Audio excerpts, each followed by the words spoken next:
संविधान के तहत आते हैं, इसलिए सबका जात धर्म मजहब सबके लिए मान्य है। लेकिन हमारा जो देश है वो संविधान से चलेगा, न गीता चलेगा, ना कि हिंदू राष्ट्र से। अगर जो देखिए जो भारतीय संविधान है वो हिंदू राष्ट्र की इजाजत नहीं देता। धार्मिक निरपेक्ष धार्मिक का कोई मुद्दा ही नहीं है, उनको देशद्रोही साबित कर देना चाहिए सर। और ये से न पुराण से न बाइबल से चलेगा। मांग चल रही है, लोग धरना प्रदर्शन कर रहे हैं, इस बारे में सर आपके क्या विचार हैं?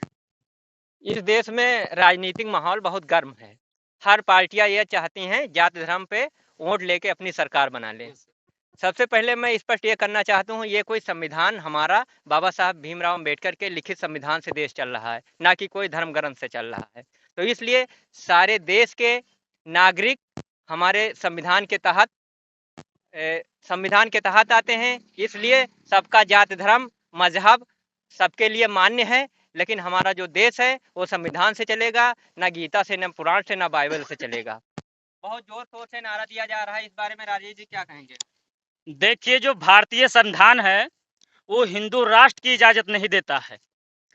अगर इस देश के जो अन्य समाज के रहने वाले हैं, जो सिख ईसाई जो मुस्लिम समाज के लोग हैं, अगर मुस्लिम समाज मांग करे कि हम मुस्लिम देश बनाना चाहते हैं, सिख समाज मांग करे कि हम सिख देश बनाना चाहते हैं, ईसाई धर्म अगर मांग करे कि हम ईसाई धर्म बनाना चाहते हैं, तो ये हिंदुओं को कैसा लगेगा?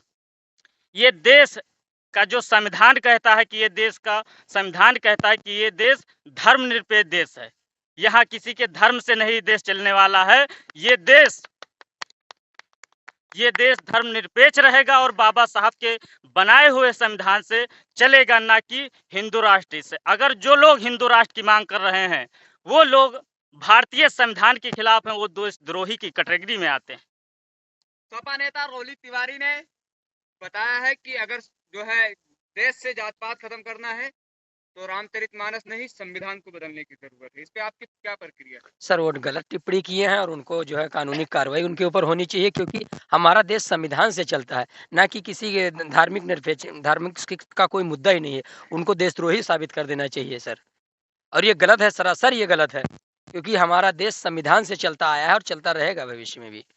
और ये जो है उन्होंने जो मांग की है ना संविधान को बदलने की, आज तक संविधान कोई नहीं बदल सकता, क्योंकि बाबा साहब अम्बेडकर ने चारों धर्मों को उसमें जो है बराबर हिस्सेदारी दी है। ना हिंदू धर्म, हिंदू मुस्लिम सिख ईसाई की जो बात कर रहे हैं वो जो है जनता को भड़काने की बात कर रहे हैं। और जो महंगाई मुद्दा चल रहा है, जो उन मुद्दों को खत्म करके और इन हिंदुओं को आगे लाया जा रहा है, ताकि हमारे देश में जो महंगाई है उस पर कोई बोल ना सके, जो बेरोजगारी है उस पर कोई बात ना कर सके।